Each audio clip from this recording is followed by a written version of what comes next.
And we're back! And welcome back to Sleepy Time Poetry Hour. Yeah, Jade time! Episode 4 of PQ. It's time for Jade. Yay, the loneliest girl in the world, yay! Oh man, we've been getting lonelier and lonelier. Epic. We went from John to Rose to Dave and now to the loneliest. It's been days and your stomach still hasn't recovered from Olive Garden. But you can't spend forever moping around. There are friends to make, damn it. Well, just one left in this set. Her name is Jade Harley, and though all three of your new pals consider themselves good friends with her, they know strikingly little about her life. The most you've gleaned is that she lives on a mysterious island in the middle of the Pacific Ocean, with her grandfather and some uncommon breed of dog. Their communication with her has been limited to internet messages, and packages sent to a P.O. box in some podunk town called Haunt Switch. Aw, yeah! Epic. Lore tie-in, haha. Yeah! John said he would message her and see if she could provide an address, but you don't want to wait. Throwing yourself headlong into friendship has always worked for you. So you close your eyes, think islandy thoughts, and hope it works. It doesn't work. But something strange happens as you channel your powers. A loud bark echoes somewhere in the distance, and nuclear green energy sparks in the air around you. You catch a split-second glimpse of a massive green sun, and then you hit the ground on your hands and knees. The whole event can't have taken more than a second or two. Epic. Oh. Wow. You blink and focus your vision. You're inside a room. The floor is smooth. Wow, I'm thinking, yeah, plants. Jesus Christ. Anyway. Yeah. Wow, look at those furries! Yeah. All these furries. Hell yeah. Is Jade a furry? I wonder. Fucking, that's been established. I know. It's not some, like, hidden knowledge. I know. You blink and focus your vision. You are inside a room. The floor is smooth and white, and disrupting the monotony in front of you are a set of similarly white paws attached to a lussus. You mean, an animal. You slowly stagger up and look at him over. He doesn't have any eyes. He is a very large and fluffy dog, his snout held up high. A long green tongue hangs from his open mouth as he pants lightly. And the air around him crackles with electricity, making the fur on his back stand on end. Something about him seems so familiar to you. Familiar twice over. His fuzzy and regal form reminds you of a warmth you once knew. But those neon sparks fill your stomach with dread. At the very least, he seems friendly. He leans in and drags his tongue along your cheek, leaving it tingling. His tail wags swiftly back and forth, and he keeps nosing at you. He seems fascinated. Aww. Oh god. Here we go. Ah! Beck, down boy. Perfect. Oh, it's terrible. Perfect. Oh my goodness. It is this friendly demeanor of his that leaves you shocked when he moves aside, and you find yourself staring down the barrel of a rifle. Hi there. It is held aloft by a bespectacled young lady in a sensible skirt who really has no business pointing such a big fucking gun at you.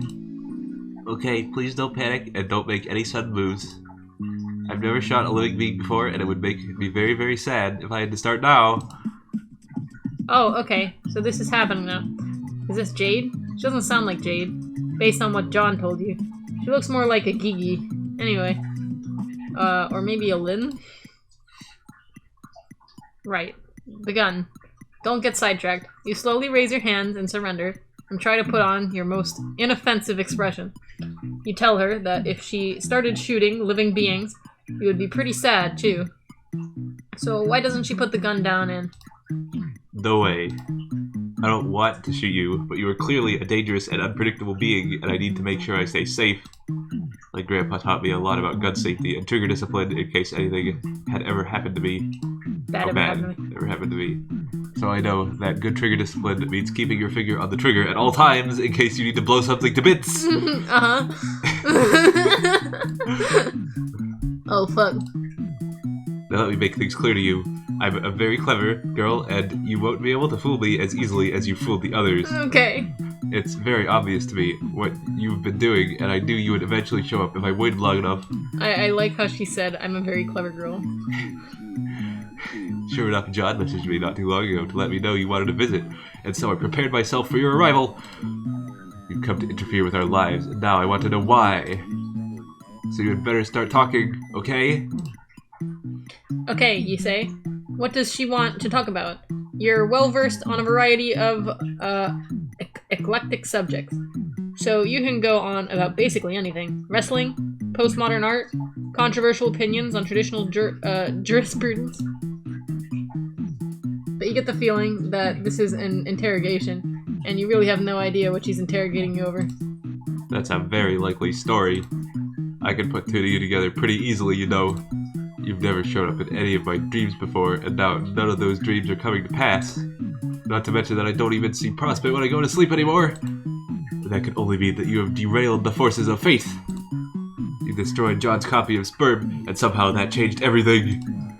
Not only could John not begin the game, none of us could, and none of the meteors hit like they were supposed to. It was like the universe changed its very fabric to bend to your evil whims. Well, you're not wrong. Whoa! I've spelled weird. Evil? That's a little harsh. You'll cop to stupid, but evil is way too much. Don't play dumb with me. What else could motivate you to stop us from fulfilling our destiny as heroes? Heroes? John and friends are very nice, but they don't exactly strike you as heroes. That's because you don't know them like I know them. Also, there's a little angry thing there. I don't know if you saw it. Oh, that's super not late. You haven't seen the shrines on Prospect or heard stories from the Queen or seen them in the clouds growing into brave and wonderful people? And now I'm beginning to suspect that these things will never come to pass. John's birthday came and passed without any fanfare, except for him supposedly befriending a strange mailman. And that day, the internet was full of people complaining that their beta copies of Sperm weren't working, and there was a huge scandal with the company. A little while later, I found out that this mailman was talking with Rose and had magical powers. I know a thing or two about magical powers, or at least powers which seem to be magical to those who haven't studied their logical sources. But yours are totally different from anything I've seen.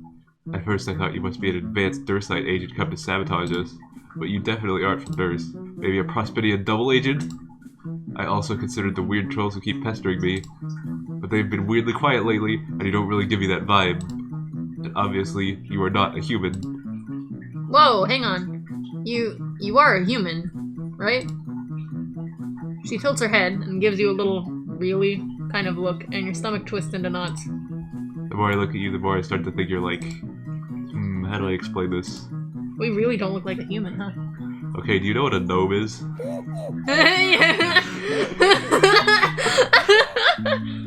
A furry. Do you know what a furry is? Wow, okay. That question is a little more loaded than her gun. Yes? Alright, so a lot of artists I follow do... YCH? YCH? Is it? I don't know this term. Whatever. Just keep going. YCH commissions, and you remind me of one of those. Does that make sense? You have no idea what a YCH is. You cautiously ask her. It stands for your character here. Oh, okay, gotcha. I figured. Basically, an artist will draw a pose or a scenario, but instead of putting in an actual character, they will leave a blank outline, like a mannequin. You pay them to put your own character there. And when I look at you, I feel like I'm looking at one of those blank spaces. My intuition doesn't tell me anything about you, and you never showed up in my dreams. You're like my best friend Beck over here. A complete wild card, something I can't figure out. Which brings me back to my point. She had almost let her gun drop, and you had almost forgotten she was holding it. But she hefts it back up to point at you and steals her gaze. Trolls aren't talking to them anymore. You know what that means? What? Well, Because we're gonna go see him. I know. That's never mind. What? I'll tell you later. Okay. You're going to tell me why you came here. You sure you don't want to say it in the fucking video? And did what you did. It's fine. Okay. And then you're going to help me fix it. Fucking teasing all the people in the audience. That rifle is really starting to bother you. Oh boy, time to die. Yeah, let's get the gun away from her. That'll work for sure. Mm-hmm. It might actually work because we have zappy powers. You can't let a good... No, it's you. You can't let a good opportunity slip between your fingers again. You need to disarm her before she accidentally blows you to smithereens. There must be something else that will get her guard down. You ask about her grandfather. the one who taught her about guns. You must surely be a reasonable and mature man. Perhaps it might be best to bring him into the discussion. You could sit down, have tea, drop the gun. I don't know. Grandpa does love his tea time with guests, but usually conversations with him are really one-sided. Oh, is he that stubborn? Well, yes. He's a pretty obstinate man and a total blowhard. But as well, you may find him difficult to talk to on account of the fact that he is also a stuffed corpse. Oh, cool. Yeah, that's cool. That checks out. This is fine. Everything's fine. You love guests starring in a goddamn Hitchcock movie. This girl is clearly too unstable to be reasoned with. You need to disarm her, and pronto. You steer the topic away from the grandfather.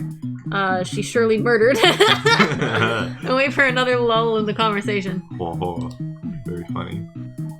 When her eyes start to wander and her grip slackens, you spring forward and reach for the rifle. Well, oh, looks like Beck noodled. She shrieks and goes for the trigger, but before she can fire, an ear-splitting bark rings in your ears and the world explodes into neon green. You feel weightless and empty, cocooned in bitter cold for half a second. You think you just got Avada how do you pronounce that? Avada Kedavra. Avada Kedavra. It's a dongly Harry Potter thing. Yeah, I know. But then you glance around and see the stars. An iridescent light show twinkling all around you, painting the vast expanse with beaded glimmers. It is transcendent. It is beautiful. You are at peace. Space. Or maybe that's just the asphyxiation talking? Epic. Space junked. Well, we got fucked. Yeah. Well, that didn't work. Yeah. I guess we'll stay calm. Alright, pretty much everyone except John has called you on your bullshit thus far, so you may as well give her the full confession. You absolutely did change the course of reality, but it was the result of a genuine fuck-up, not ill intent. It's kind of a long story, but you related as best as you... Okay. Oh, nice job. Related as best as you can. Your strange lack of memory, an encounter with a bizarre and magical artifact, the way you blundered into John's life and destroyed his mail as a result of your highly relatable social anxiety. The girl listens intently as you explain what brought you here, and then you offer an apology. You think that you have irreversibly altered the very fabric that threads her cosmos together. There's probably no way of putting things back like they were, and letting this lady go on her golden dream quest, or whatever she was blathering about while you were distracted by her very deadly gun. Okay. You sound very sincere, and I'd like to believe you. So I'll take you at your word for now. Whatever shenanigans you involved yourself in, I trust that you did not intend to cause any problems. Let's put all this ugly business behind us. The girl holsters her rifle, and you breathe a long sigh of relief. It's a lot of hair. It definitely is, yes. Sorry about all that. I promise I only had the best intentions. It's cool, you tell her. You get the distinct feeling you've dealt with much worse. Yeah, I'd imagine a space hopper like you has been to all sorts of cool and dangerous places. I'm kind of jealous, actually. Really? But anyway, we never properly introduced ourselves. My name is Jade, and my dog's name is Beckerel. What's yours? Huh. You know, you think this is the first time you have ever been asked for your name. Ever? You almost forgot you had one. You tell Jade your name. No, we've been asked our name before. Well, we've said our name before. Yeah. Huh. That's a very unique sounding name. I like it. You tell Jade that you like her name too, and she beams at you. Beam. Just keep going. Thank you. I'm so glad my grandpa gave me this name. It's so pretty and fairly unique and just very likable. Hee hee hee. Anyway, why don't I show you around? I could give you a tour of the house and we could get to know each other a little better. Oh, that sounds great. You're an expert on taking tours of other people's houses, which makes sense since you don't exactly have your own house. Jade stares sadly at you. I'm very sorry to hear that. No, it's cool. You have magic now, so the trade-off is probably pretty fair. Right. Well, this is, of course, my room. As you can see, I have a ton of pretty posters. This is my favorite. It was a gift from Dave, and I love it to pieces, even though it's honestly pretty dumb looking. But but that's the point. Heh. She gestures to a poster of Dave's webcomic guys with animals' attributes scribbled onto them. Aw, yeah. Most of the other posters also feature anthropomorphic fauna, drawn with significantly more finesse. It all gives you a very furry vibe. Very interesting. One sec. What was? But not in a bad way, you clarify.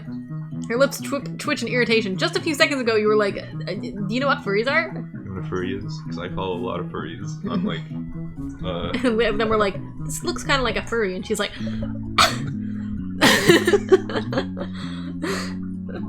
Her lips twitch in irritation, and it occurs to you that people are probably constantly either clowning on her for liking furry stuff or reassuring her that they aren't about to clown on her for liking furry stuff. Well, I don't actually dress up in suits or any of that nonsense, but I really love animals, and I think it's fun to imagine what it would be like to be one, which is why I own so many animal toys, like the man-throw chaps, who are very silly but dignified fellows, who are part animal and part Victorian era gentle sir. you remember the man-throw chaps? I fucking remember. They're fucking stupid. Yeah, they're super stupid. I was a lot like this when I was younger, though. I liked animals when I was younger. Let's see here. Pokemon. I was like Joey when I was younger, honestly. Fucking animals and not ballet. Well, I took ballet, but whatever. Anyway, Jade gestures to a pile in the corner, heaped high with plushies and dolls of all sorts. Many of them look like man/animal abominations with curly mustaches, and other feature bright and puffy squid-like creatures. Oh, and these are my squiddles. They are based off of a cartoon show. Rose says it's a bad show, but I don't believe her. Jade fishes through the toy pile and retrieves a dark bluish-black toy. This one is Inkabel. She's my favorite. In one episode, she gets lost in the murky brine swallows and spends years completely alone, lost without any of her friends. But in the end, her friend Pondlight tracks her down and saves her. It seemed so bleak the first time I watched it that I literally cried, but I realized in the end that it was a very poignant tale. Jade smiles wistfully down at the plushie in her hand. She glances from it to another one of the squiddle dolls, and her expression tightens. She squeezes the doll just a little too hard, causing the horrendous pitchy squeak. You remember what squiddles are, like, from the canon, right? Yeah, yeah. You know what they represent? The hoarder? Yeah. Yeah. Yeah. Like a direct kind of, you get it. Yeah. I guess in retrospect, that was pretty silly though. I mean, it's just a kid show. Of course there was going to be a happy ending. Feels bad. That's how those always work, right? Jade still smiles. Whoa! What was that? Dongli. Jade's still smiling as she tosses the... Can you, like, replay that animation? Whoa! Got angry for a second. Yeah. She tosses the doll onto her bed, but she puts so much force into the throw that it goes careening off the edge with a wheeze. You hear it plop onto the floor and magnetize itself to another squiddle. Its voice box lets out a weak little yay.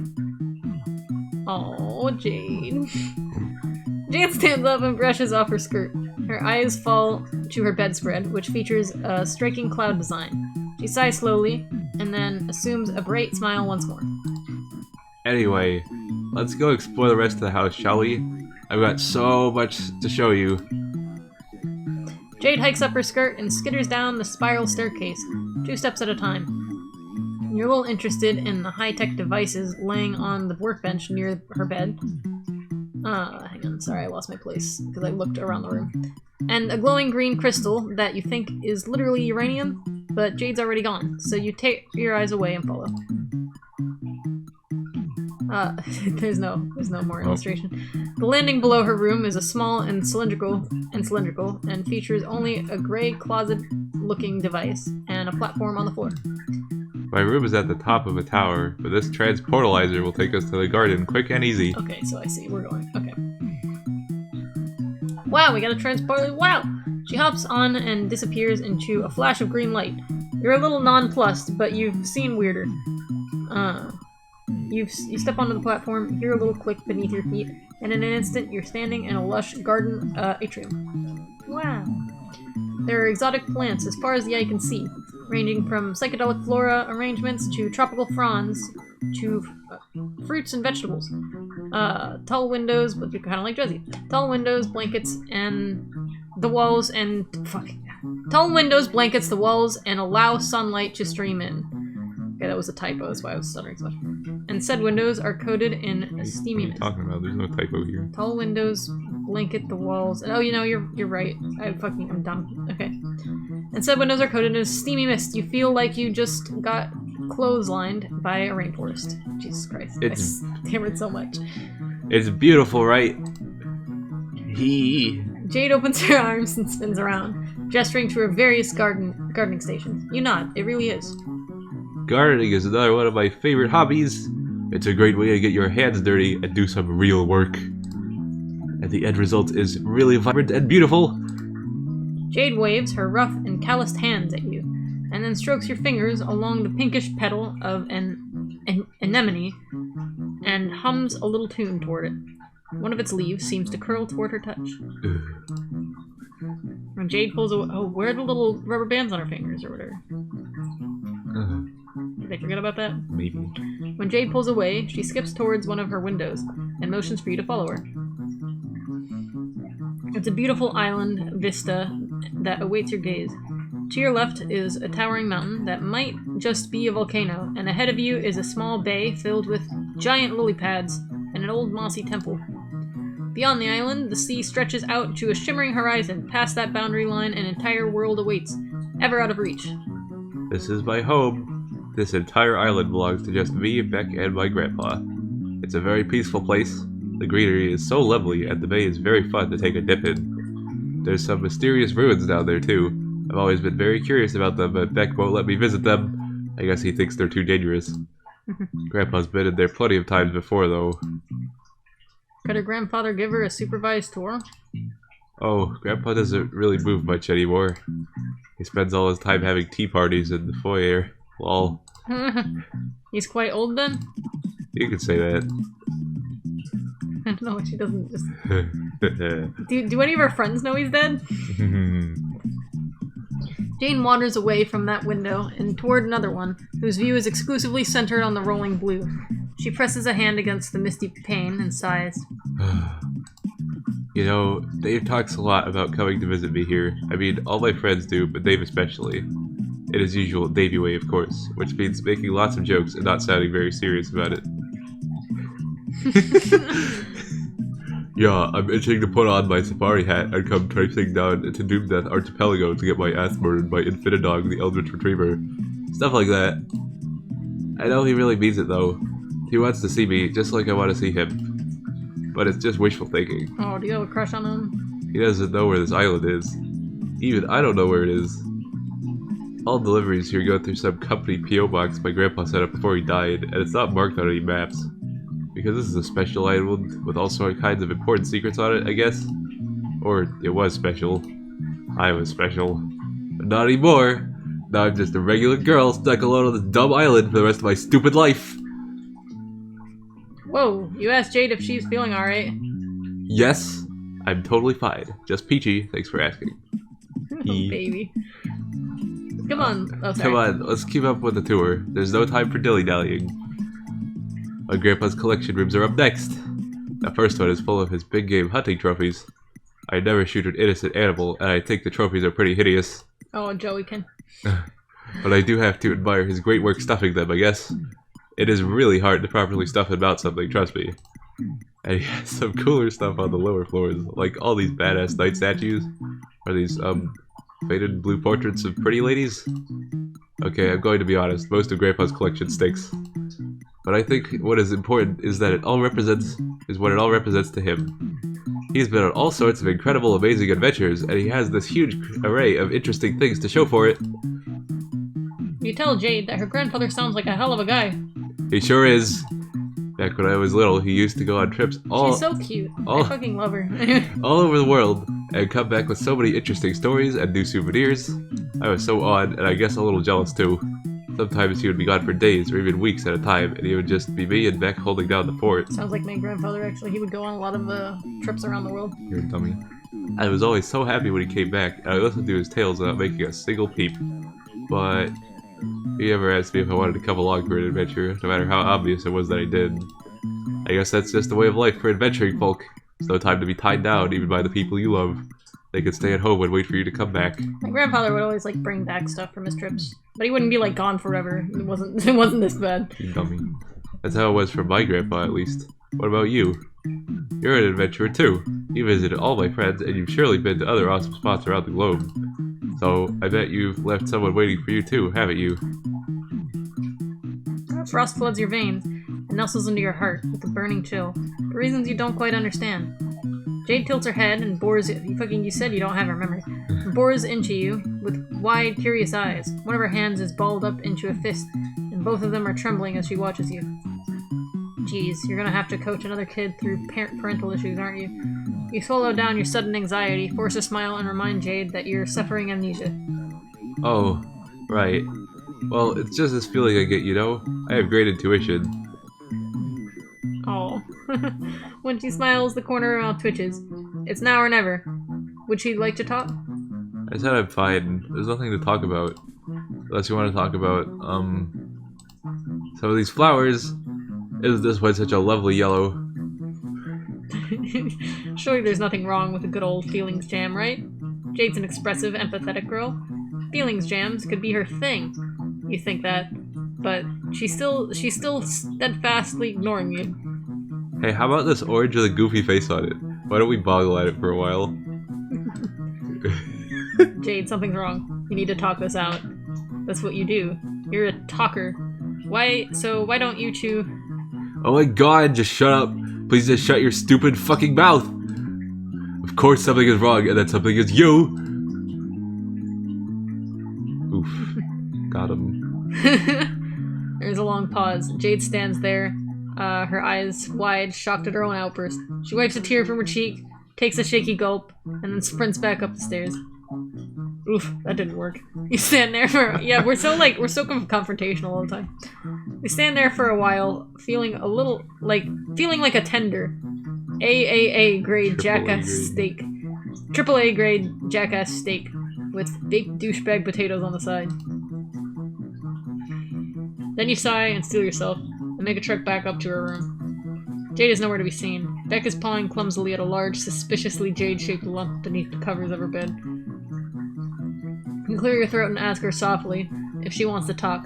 It's cool, you say. You listen to teen drama all the time, and this is some particularly choice drama. Not that you like the drama, you clarify. You just kind of exist in the periphery of it constantly. You are a drama magnet. She kind of handles things like I used to when I was younger. What a dummy. Except I wouldn't well, I don't know. Anyway, there's a long pause, and you're about to turn and leave when she pulls the covers off and turns to you. Her eyes are all puffy and red. Hey. Except I didn't cry as much. Hey! I'm sorry I yelled at you. It's not really your fault. I mean, it kind of is, but you didn't know you were messing anything up. It's not fair for me to be pissed at you. It's just... none of this is fair at all. Yeah, that sounds like life, alright. You sit down on the bed and tell her to vent about it. It's okay, you can take it. Okay. Have you ever spent your whole life waiting for something to happen, and then it didn't? Yep. Well, your memory is pretty fuzzy right now, so you can't say you have, but you think you understand a similar sense of yearning. Good God, have you yearned? Yearning is a good word for it, yeah. Let me try and explain. When I went to sleep, I would see this beautiful golden kingdom called Prospect and hang out with the people there. I'd wake up with these fuzzy, half-remembered feelings of happiness and visions of the future swirling around in my head. It was nice. It was a good life. But there was this very lonely feeling that I couldn't make go away no matter what I did. I would always tell myself, soon Jade, soon it'll all change. You'll get to travel to Prospect in your waking hours, you'll meet your friends in person, you'll finally begin to live, like really live. I waited days, months, years for the day to finally arrive, and then it never came. I was so sure that it would come on John's birthday. All of my dreams told me so, all the signs were there, but it just didn't happen. And now, I don't know what to do with myself.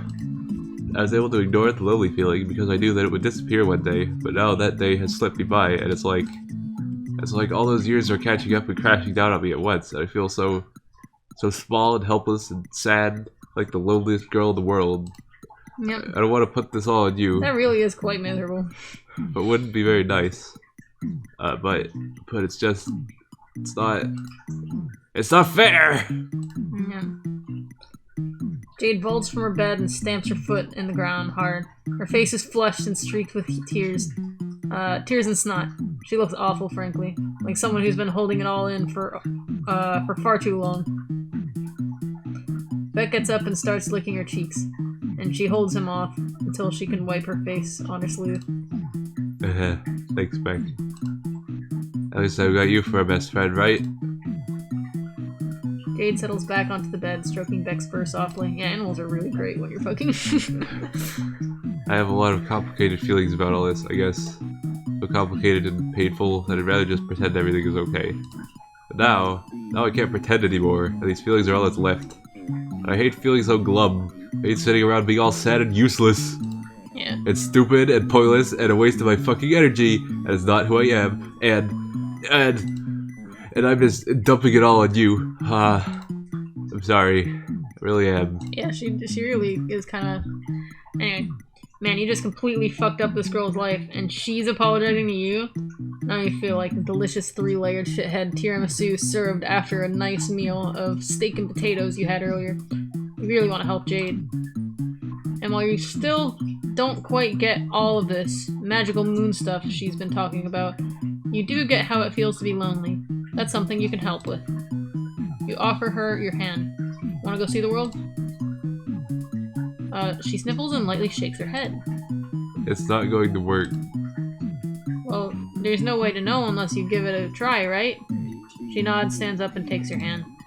What? Nope. You focus on a familiar destination, John's house, but as you begin to dematerialize, Beck turns to stare at you, and you hear a familiar barking sound in your ears. And when the flash of light subsides, you're standing here in Jade's room, only a few feet from where you started. What? See? I told you it would work. Come on, let me show you something. Aw, Beck! Beck's a dummy. What an asshole. Anyway, Jade hops up and shuffles down the staircase. And you follow. She takes you to the teleportation pad in the atrium. These transportalizers are all powered by thermal energy and use each other as beacons for the sake of easy short-range teleportation.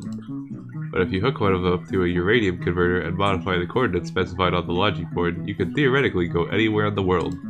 Which I tried. See? She twists the top of the pad with her fingertips and pulls it off and shows you the wiring underneath. It looks messy, like someone has made multiple attempts to rewire the circuits. But when I used it, it only led to the exact same thing that happened just now. Beck used his power to prevent me from leaving the island. Maybe I got the coordinates wrong and I could have ended up stuck underground or something, but I double-checked my measurements. I think Beck just doesn't want me to leave the island. He wants me to stay somewhere he could keep me safe at all times. Perhaps he heard his name from above, or perhaps he just just has a sixth sense about it, because Beck wanders down the staircase and over to Jade. She gives him a soft stroke behind the ear. I love him very much, but as long as he's around, I'm stuck here, and because of the changes you made, that is how it always will be. What if we kill the dog? No. You wouldn't even be able to anyway. No. Anyway. You kill God. I'm just going to have to get used to it, I guess. Jade deflates against one of her gardening tables and offers you a wan smile. For a split second, you could swear you see droopy dog ears and tail tucked between her legs. Depression to this degree simply is not conducive to friendship, and even if it was, you would still feel pretty shitty about it. You should do something to cheer her up. Bring the world to her. Challenge Beck for superior. Oh god. Let's try that. Wow, that'll work, surely. Let's challenge Beck. Yep. It seems to you that the cause of Jade's problems, even though he's probably not hurting her on purpose, is Becquerel. He's a good dog, and he wants to protect her.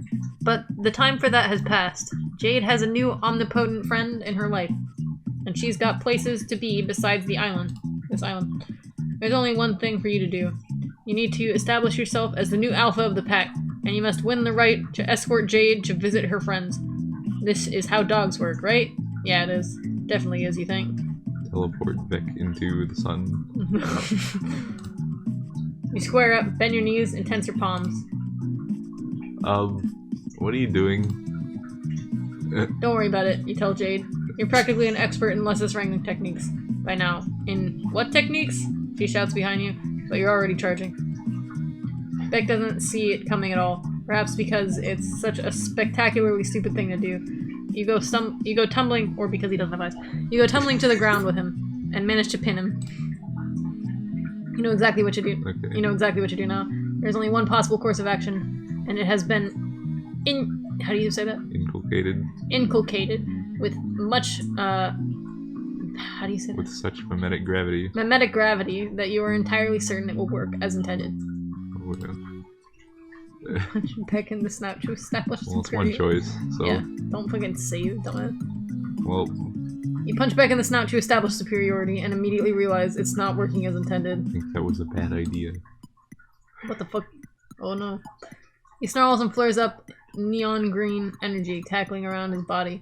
You wince as heat washes over you. As if you just opened an oven door. And your arm hairs stand stiff in electric terror. What are you thinking? This is a fight you can't win. Well, Oh, fuck. time to die. Beck lunges at you and sinks his fangs into you. You yell, pain splitting your sight, radioactive fire roaring up your arm. Very humorous mental image I'm getting right now. What's the mental image? It's like in like MS Peter yelling, like rolling around with a dog on top of him. Jade's just there. Yeah. Go ahead. Like, great.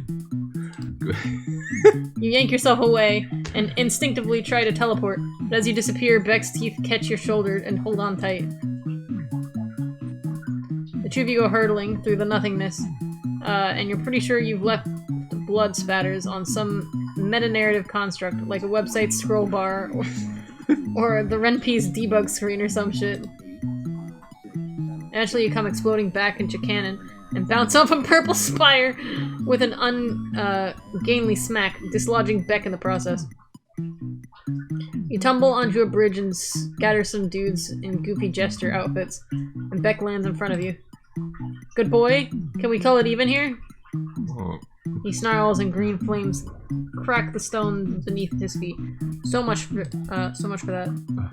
Yeah, so much for that. You throw up your arms in front of your face and squeeze your eyes shut as Beck lunges again.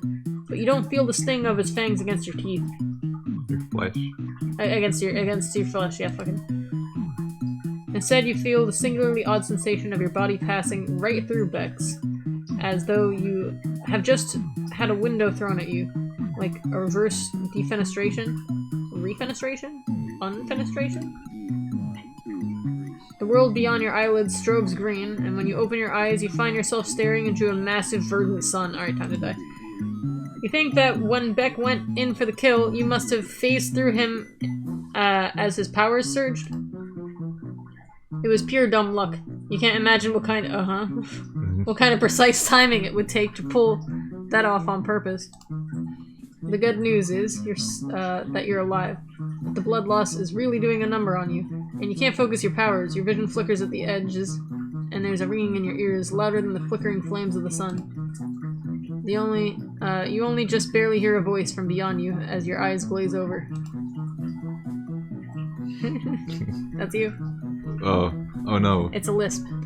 Who's this douchebag? So looks be nice. This douchebag looks very injured.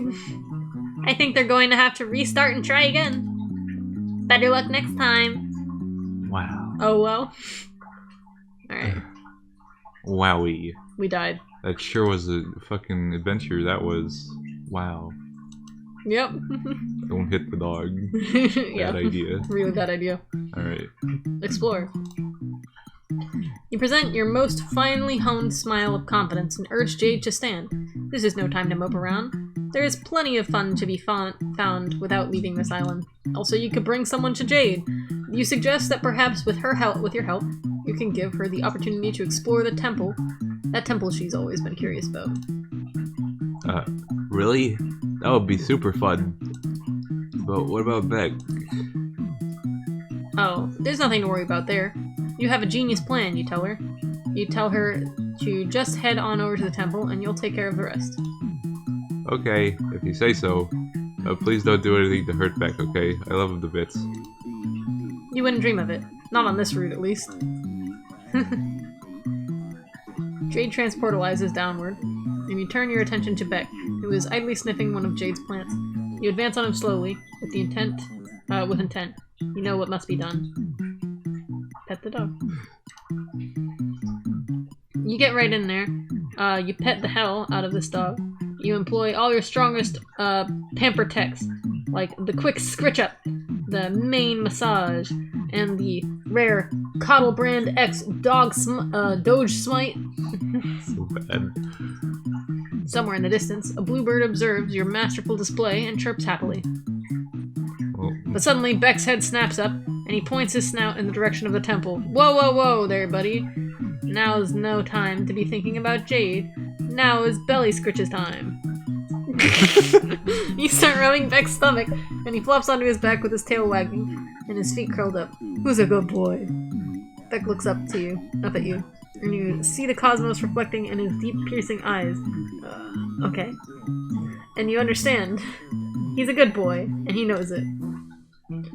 After a while longer, spent threading your fingers through his silky fur, Beck curls up beside you and yawns, starting to nod off. You kiss him on the forehead, and then take the opportunity to slowly stand up and exit the room, letting the sleeping dog lie. Well, You're a little worried about alerting Beck by using your powers. He seems to be pretty keyed into that kind of space-time manipulation, so you just take the long route to the temple. Jade's Island is a very beautiful place, with rolling hills and lush, sun-bathed plains. It looks like an excellent vacation destination, but it is also so bare. There is nothing and nobody around except for the hollow whispers of the wind. You can see how this place would feel much less like paradise after years spent stranded here. When you reach the lake surrounding the temple, you see the giant lily pads outside have arranged themselves into a walkway that you can use to reach it. That you can use it and reach it. How strange and convenient. wow. You channel your inner frog and hop across. Hey, up here. Jade calls down to you. She's at the temple entrance, far above your head, waving down at you. Grooves carved into the walls form a ladder, and you can use then you can use to climb up. More typo. And soon you are standing beside her at the entrance of the temple. A huge imposing archway marks the ingress between this sunny island and the dark interior of the ruin. From within, you can see a faint yellow-green glow that seems to come from runes carved into the walls. Spooky. As you proceed through this entryway, Jade runs a hand along the glowing walls, her face bathed in a sickly green. At the end of the hallway is a large round platform, decorated with cloudy designs, and a glowing orb at the center. It doesn't pique your interior decorator, but Jade seems quite awed by the sight. This is this is Skya. I knew this temple had to be connected to that world in some way. Jade rushes onto the platform, and it begins to descend. You quickly follow her before you're left behind, as the elevator takes you down to an expansive and dark room below. Oh. Much like the rest of the temple, the space seems very sparse, and it is illuminated by the faint glow of the runes on the wall. A large purple lotus flower rests atop a pedestal in front of an elevator. Petals wilted. Uh-oh. There is an electronic display built into the pedestal with a timer that could feasibly count down for millions of years, but it seems to be glitched, stuck a few hours away from 0, with the second digit constantly ratcheting back and forth between two numbers. Jade places a hand on the pedestal and sighs. The number is stuck. I think this is a time capsule, but it's malfunctioning for some reason. Was I supposed to open it when the time was right? Now we'll never know. What else could this place be hiding from me? As if on cue, the elevator platform shudders and begins to rise behind you. As the platform ascends, it becomes very clear there is a pit beneath it, which is basically video game logic 101. Jade looks down into it, and you follow suit and see. Transportalizers. There's two of them, one a deep purple and the other a brilliant gold. Jade leaps down into the pit, which is a pretty brave maneuver because it's deep as hell, and real life still has fall damage. She grunts and sinks onto her knees from the impact, but quickly recovers and rushes over to the golden transportalizer. She examines it for a moment, and then clambers on with a soft click. The pressure plate is depressed, and the device surges to life. She disappears in a bright flash of light. Well shit, you'd better follow her. You hop down and step onto the transportalizer, and the same flash of light consumes your body. You feel something like wind whipping around you, as your molecules are dematerialized and reassembled in a new locale, a glimmering golden palace. Wow, this place is way too fucking bright. Someone needs to crank the saturation down pronto. I don't believe it. Jade is looking around with wide eyes that reflect your golden surroundings. This is it. This is Prospect, the planet I visited in my dreams. I didn't think it was possible to get here like this. What does it mean? Why am I allowed to be here right now? I should go talk to the Queen. And with that, she's off, sprinting down the halls with a renewed sense of vigor. You scramble to keep up with her, threading her way through crowds of confusing white-shelled folks in fancy outfits. They kind of remind you of yourself, but with chitinous bodies. Chitinous bodies. You sidestep a lady carrying a paint can and shuffle down a lengthy golden staircase, adorned with regal golden spikes, and you can only barely keep your eyes on Jade's long black hair as it swishes behind her. When you finally catch up, she's in the middle of an argument with two blurry fellows in white suits. Burly fellows in white suits. She stamps her foot at them, but they are undeterred, blocking her passage further. Eventually, Jade wheels around to look at you. She tries to soften her expression for your sake, but her face is still sour. Yes. The guards won't let me see the Queen. Apparently she's really busy with something. They told me I'm not supposed to be here, that I have to leave right away. This is totally bull. I'm a princess. I swear some of these idiots can't even recognize me without the pretty golden dress. Blah. I guess I'm not getting any answers here either. Let's just get out of here. And she's off again, this time striding forward with her fists curled and her jaw set. You glance back at the guards, whose furrowed brows strike you as more worry than ire, and then follow Jade back. You're almost to the exit when you see it, a dark figure silhouetted against skies brilliant blue. They are humanoid in shape, with two leathery wings, outstretched and inky black, tendrils trailing behind them. Crimson force crackles in their wake, and they swoop over the city like a bird of prey. Oh God. Something about them gives you a major case of the heebie-jeebies. You do a nervous little half-jog back to the transportalizer to get the hell out of Dodge. That was Bickwar. That was Jack. What the heck? What's he doing here? I don't fucking know. They haven't even made him yet. Yeah, I know.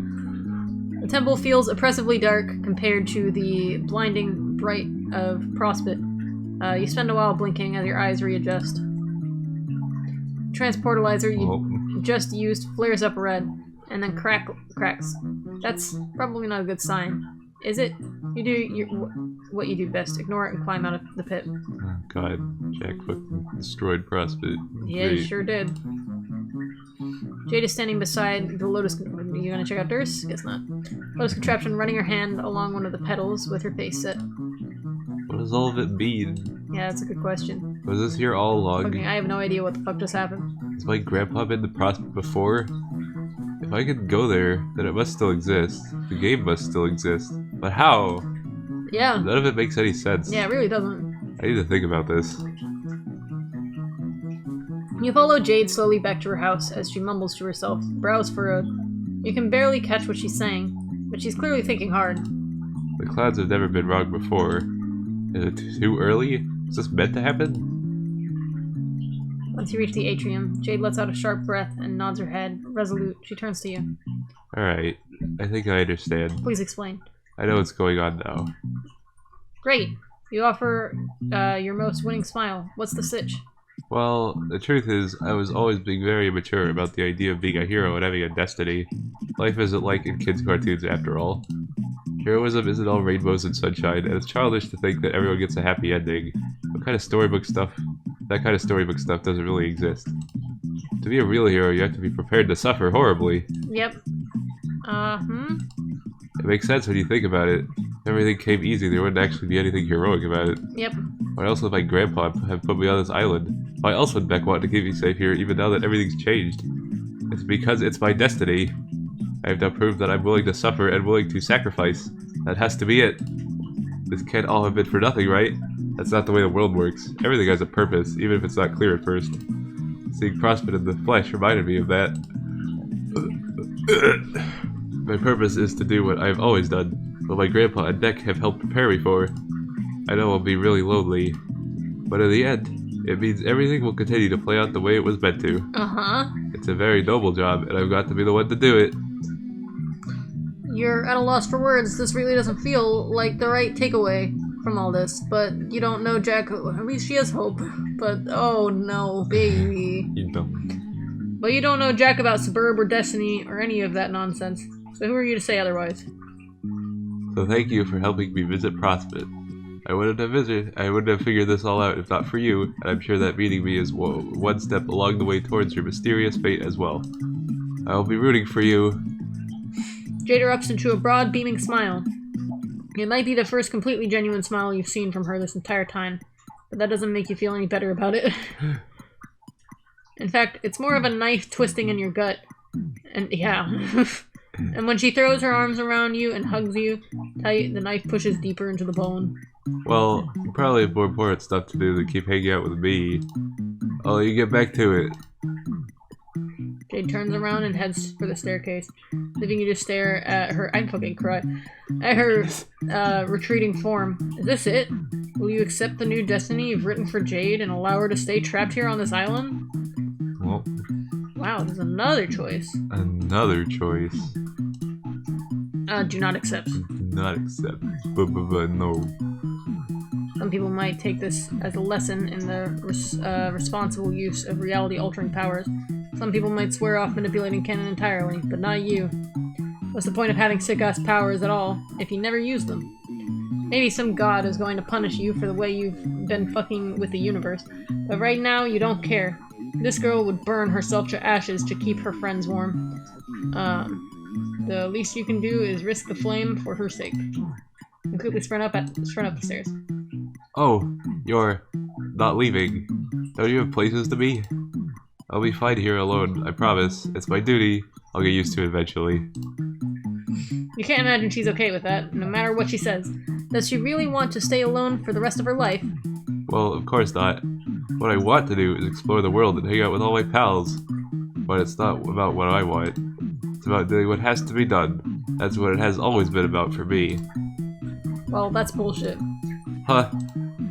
Maybe Jade's fate dictates she never plays the game she wanted to play. Maybe heroes don't get a happy ending. But that doesn't mean heroes can't be happy. There comes a time in every young woman's life, you tell Jade, where she can't leave home because her pet is an overprotective god. Okay, that's obviously not true, but there comes a time in many young women's lives where circumstances beyond their control leave them without an escape. Perhaps it is easier to believe that the escape will never come, but you can't let Jade do that. When life has you stuck, at home perhaps, you can still hold on to hope.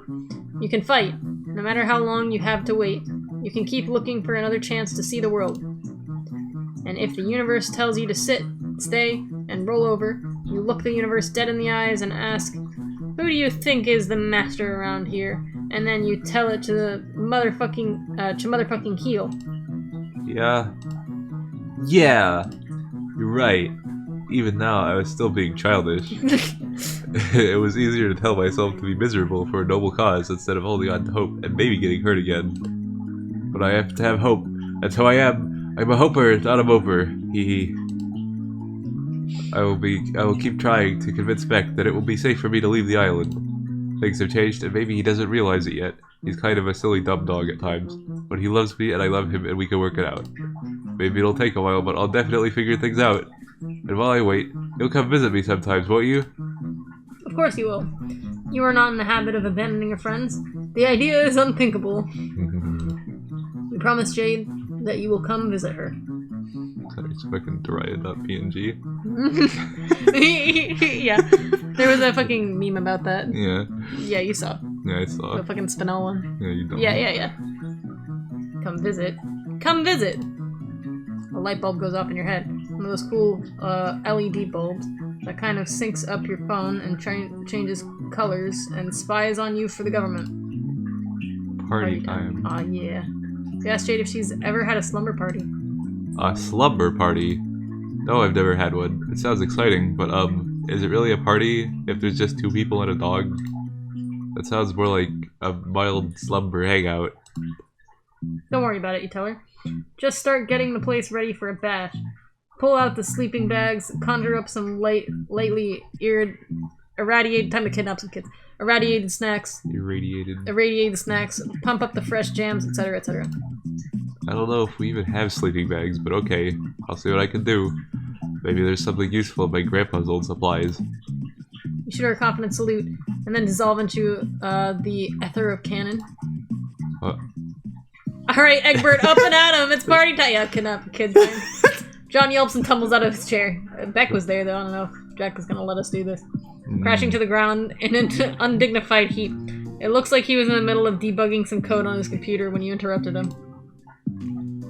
He disentangles his limbs and stands up with a groan. Oh, that's me.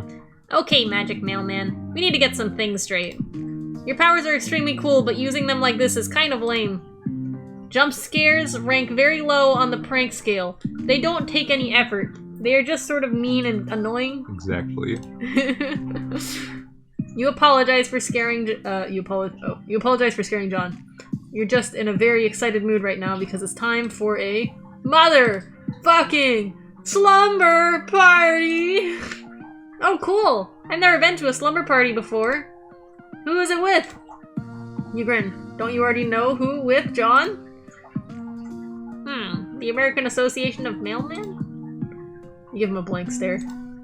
Oh, right, probably my other friends. That one should have been obvious. There you go, John.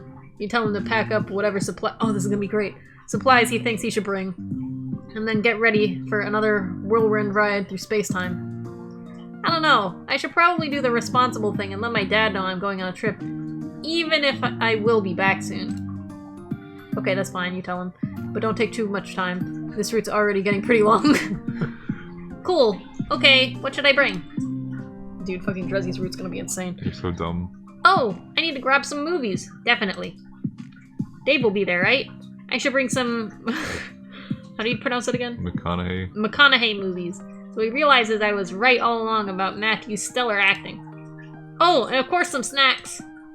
This is a great time for me to unload all the excess birthday cakes my dad made me. Seriously, there are hundreds of them in the fridge. It is highly ridiculous. Big fridge. You wait patiently in John's room as he goes downstairs to fetch his bounty of cakes, talk to his dad, and do all of the other preparation. Fridge is just like solid cake. It's a solid cake mass, like wrapped around the other things. It takes forever. You're not really sure what he's doing down there. You think he might be walking around, examining all of the objects in his home in great detail, and solving a bunch of puzzles? Come on, John. That's not the right genre of game. Get your shit together. Okay, ready! Alright, step 2 is to get Rose. You take John's hand and zap the 2 of you to Rose's mansions. John spends a while goggling at the gigantic statue of Zazurpan the Learned. Then you ascend the staircase towards Rose's room and knock on the door. Her voice comes from within, slightly muffled. Oh yeah. You're home early. I've been hearing strange noises from the neighboring lab of late. Have you? Rose opens the door and freezes. John? Epic. Her eyes widen and she slowly steps backwards, which John takes as an invitation to stride into her room. Her cheeks darken as she scans the room, eyes flicking from mess to mess. Surprise, Rose! We are here to steal you away, like the owl who kidnaps Harry Potter. That's not... She sighs and turns to you. Care to explain the sudden intrusion? It is normally considered polite to call ahead, especially when one is possessed of reality-bending powers. Oh, don't be melodramatic. There's probably nothing too embarrassing in this room. John furrows his brow as he glances around the room, eyes sweeping over the walls. He eventually settles on some pictures that that have been hung up. I mean, look at these great drawings. Did you do those? That is so cool. I didn't know you drew stuff. Rose gives him a smile of a girl whose soul has just shriveled into a blackened tusk. Again, An explanation would be nice.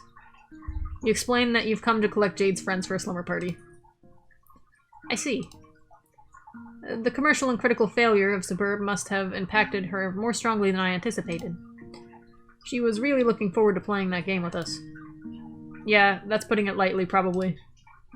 I would hate to disappoint her further. Consider this my RSVP. Rose gives you a curt nod, and then turns to frown at John, who is poking around under the bed. Something tugs at the corner of her mouth. John. My mother is busy and will not be expected to return for a while. Why don't you and our strange friend go analyze her room instead? I need time to pack. Oh, okay, Rose. Whatever you say. Rose shoves you... This is a great route. I like the long route. You're a big dog. Rose shoves you out from the... It gives more room for fucking narrative. You know what I mean? Yeah.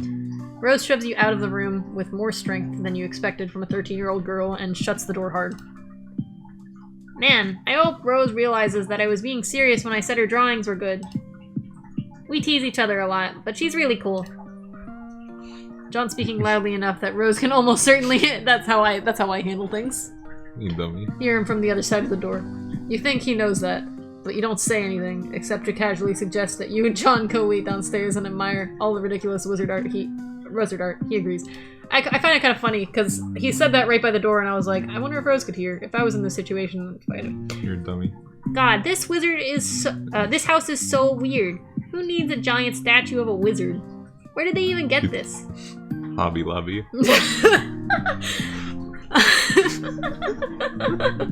Oh, and speaking of weird, I didn't want to bring this up with Rose in case it's just some funny story I'm not in on, but what's with the writing on her? Walls. But John trails off as Rose descends the stairs with a neatly packed bag. Shall we? We shall, you say, with a hand on each of their shoulders. You close your eyes and concentrate on the Strider apartment. Oh boy. Here we go.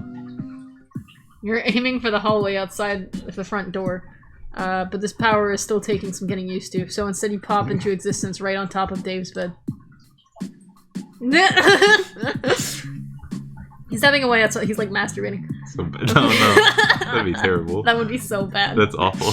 That's a bad line of thought. He's tapping away at something on his computer. Puppets on it. And as soon as you appear, his entire body tenses up. You've barely had a moment to react before Dave wheels around in his chair and flings a handful of shurikens at you. One of them grazes Rose's cheek so closely, a strand of pale hair flutters to the ground. She turns to look at the weapon, now embedded in the wall, and runs a finger along the edge of the blade, squinting. Oh, Jesus shit. What the fuck, man? Surprise. Okay, rule 1 of time travel or dimension hopping. Don't fucking pull this kind of shit. I mean, seriously? Under any other circumstances, I'd be shitting my fucking nuts off about the opportunity to chill with my best bro. But dude, you can't just drop a guy's besties into the middle of his room out of nowhere like this. This is an extreme social faux pas. You gotta give me guys some time to prepare. Don't be melodramatic, Dave. I assure you, there is nothing present in this room that could make us think lesser of you. Wow. Wow. How ironic. If Rose was scarred by that near-death experience just now, she doesn't show it. She hops off the bed and glances around. If you left any pornography out, it will only serve to confirm the hypotheses I have already made. Haha, dude. Are these selfies? Are you doing the duck face in this one? Oh, man. Oh, for fuck's sake, John. You get a VIP all-access backstage pass, and the first thing you do is insult my stuff. Like some rowdy tool at the Nickelback concert, rummaging through their closets instead of doing the musical world a favor and assassinating them. Well, yeah. You would do the same, dude. Touché. But anyway, aside from you getting your grubby hands all over my pristine collection of cool swords, what the hell are you all doing here? We're having a slumber party. Are you in? Oh. I don't know. Bro is basically always keeping tabs on me. Guy wants me to be safe, you know? Or rather wants me to only be in the right kind of danger to teach me lessons about irony and being a dope-ass fucking ninja master. It's all some pretty intense supervision, is the point being made here. Was already getting some rank vibes from him after that little jaunt over to Olive Garden. Actually, the vibes have been off ever since John's B-Day, if I'm being honest. So I don't know how he'd feel about me gallivanting off on some magic snooze adventure with Slappy the time-traveling mailman.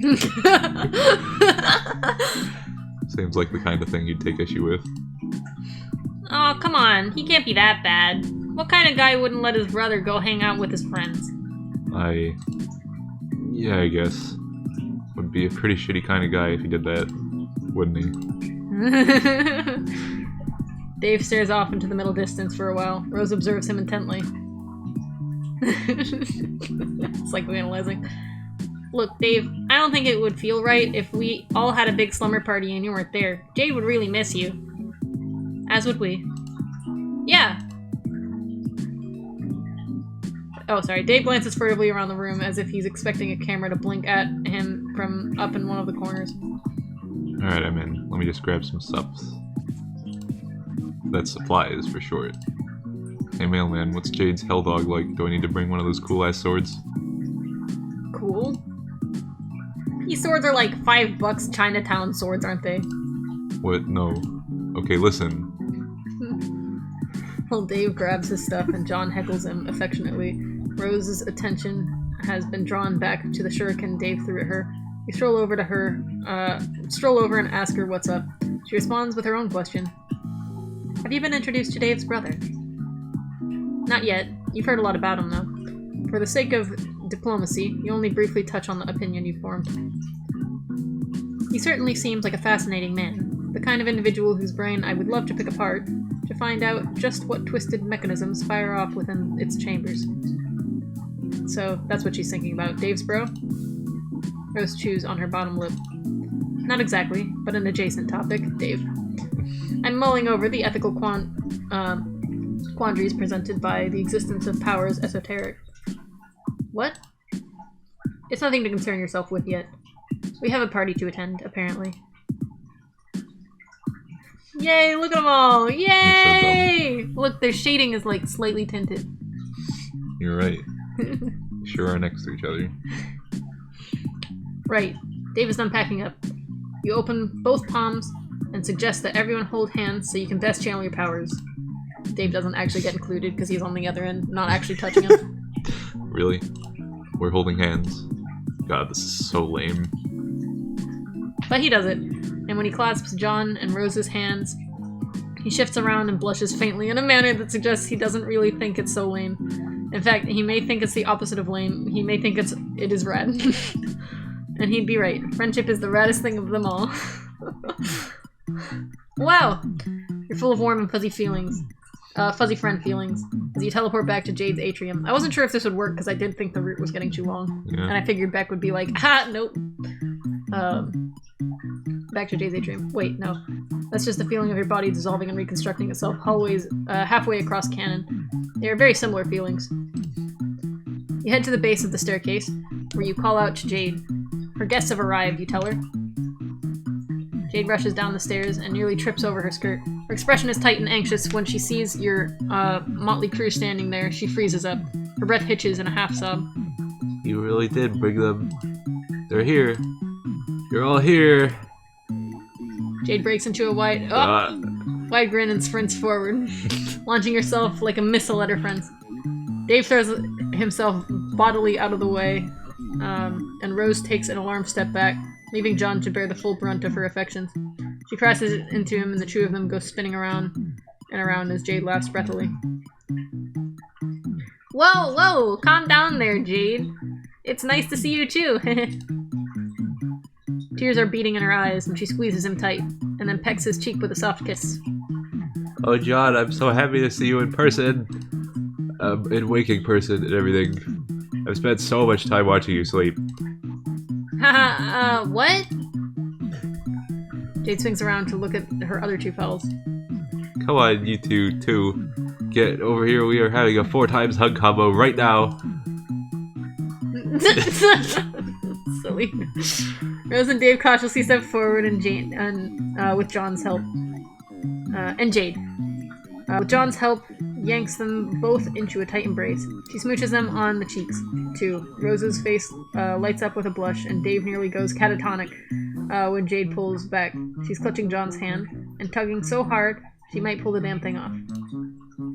Come on, everyone, let's go upstairs. I found a bunch of military-grade sleeping bags and Grandpa's old adventuring gear and set them up in my room. We could play with all my toys and jam out to some music and stay up all night chatting with each other. And oh my god, you're here. You're all here. This is really happening.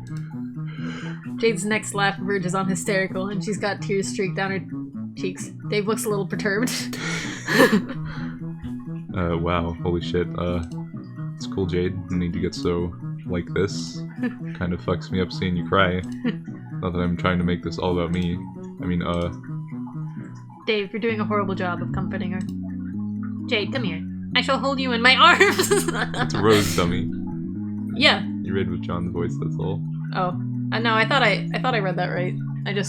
My voices are too similar. What a dummy. That was my real voice coming in. Oh. You're a dummy. Rose walks over to Jade, extends her thumbs, and swipes them down Jade's teary cheeks in a stiff mechanical motion. Then she wraps her arms around Jade in an embrace that could generously be called a hug, but looks more like the precursor to an alien medical examination. John pauses at the display. None of you whack jobs know how to do this. Oh my god. Come here, Jade. Aw, thank you, John. Now come on, everyone, let's go! And so the party begins. Tales told, movies watched, and fun had aplenty. So many shenanigans happened. So many! Perhaps someday you will recount them all in detail. But before you know it, the energy in the room has fled alongside the sunlight, the moon and stars. This is so cute! The stars cast their pale gaze upon the... This is so long too. How long have we been going? I can read it. Okay. Think. Upon four supine friends, bundled up in sleeping bags, and caught midway between slumber and wakefulness. Dave is rambling about some inane bullshit that nobody's paying attention to, and Rose is attempting to, quite terribly, to lecture John and Jade on the modern reinterpretation of Lovecraft's works. You think it's about time you bowed out. It's not that you haven't enjoyed chumming it up with these kids, but you'd feel kind of weird sticking around overnight. You can come back later. Besides, you've got places to go and sights to see. There's an entire golden moon out there full of potential friends, and you know nothing about it before today. The universe beckons, and you are powerless to refuse, except the yellow planet is destroyed. You give Beck a little nod, like, hey, take care of these kids. Beck doesn't nod back because he's a dog, but you like to think he understands. As he quietly slipped down the staircase and out of sight, you spare one last glance at the group, and find a sigh escaping your lips. Everything that's happened here feels how are you going to bring them back? Almost too good to be true. Can it last? Can this brazen wish fulfillment go unpunished? I guess he'll come back in the morning. Absolutely not. Yeah. You find that hard to imagine. There is something fate-touched about these kids. You can feel it in your bones. As surely as the wind whispers through the trees, or the stars dance through space, as surely as the turning clocks will call the sunlight back again, these kids will never be free of the bullshit that hounds them. But right here, right now, they are at peace. They have shared this one perfect moment together, and perhaps in the future, there will come more betwixt. They will come more betwixt the chaos. I'm so dumb. And maybe that's enough. Wow. Oh, it's so cute. It's just painting his nails. Oh, it's so cute. Look at her furry. Look at Dave's furry. Wow. Is that Aqueet Permusk? The hardest ass in the jungle? Oh, yeah. Bounce a quarter off of that. Oh, it's so beautiful. Anyway. It's so cute. Oh, he better go back and take them back home. So they're not all stuck on the island. No, Beck can do that. Yeah, okay, fair enough. If he doesn't kill them first. Yeah, he nodded at the dog. He understood. Totally. They're all just stuck there. Oof, what an upset. Yeah. I bet Jade would feel bad. Try to make fun of it, you know. Like make light of, not make fun of it. Make enjoy, you get it. You get what I'm trying to say. Yeah, you get it. Wow, what an amazing route. Let's go look at the... Is there another one? Is that it? That's it. Are you sure? Yeah. We did all We of them? punched the dog. Yeah, we lost here. We punched the dog. Oh wait, click it. Wait, What? click that. This one? Yeah. We didn't do the. Oh, we it didn't didn't do accept. Oh my god. Oh. All right, right. Click it. I'm sure this one's short. Wow, huh? You're kind of a huge jerk, aren't you? Or maybe the narrative is a huge jerk, is what you would say. But now you're practically in charge of the narrative, so yeah, it's basically just you. But Jade seems happy enough with her lot in life. Maybe she's better off this way, instead of whatever danger she would have gotten caught up in had she played Suburb. Yeah, you just keep telling yourself that. Important heroic ends! Wow. Yay! Well, that was short. Thank God. Yeah. Look at this adventure. The happiest girl in the world. Yay! You and Jade hosted the world's greatest slumber party. The lack of apocalypse was your favorite part. My least favorite part. Oh my god. I want the apocalypse. Some other crazy narrative apocalypse is probably gonna happen. Yeah, it's gonna be fun. Yep. It's gonna be good. You're a baby. That was so nice! That was so great! I wanna see what Dirk does with it. I think Jade's my new favorite route now, but Dave's my second. You're a It's sneeze. a close second. You're such a snood. Oh, damn, they're actually both really good though. That was great. I fucking love that. I'm ready for Dirk. Ready. Okay, I've gotta go through like fucking 10 more, 12, yeah, 10 12. more volumes of bullshit. I mean, like 12 like characters. Yeah. But they're like single volumes packaged together. Anyway. Alright. Oh. Beautiful. How long was it? Wow, a mere, what's that? An hour and 18 minutes. 18 minutes. Wow. Ooh, how fun. Beautiful. Thanks for tuning in. Yes, thank you. This- That was a lot of fun. Alright. Bye.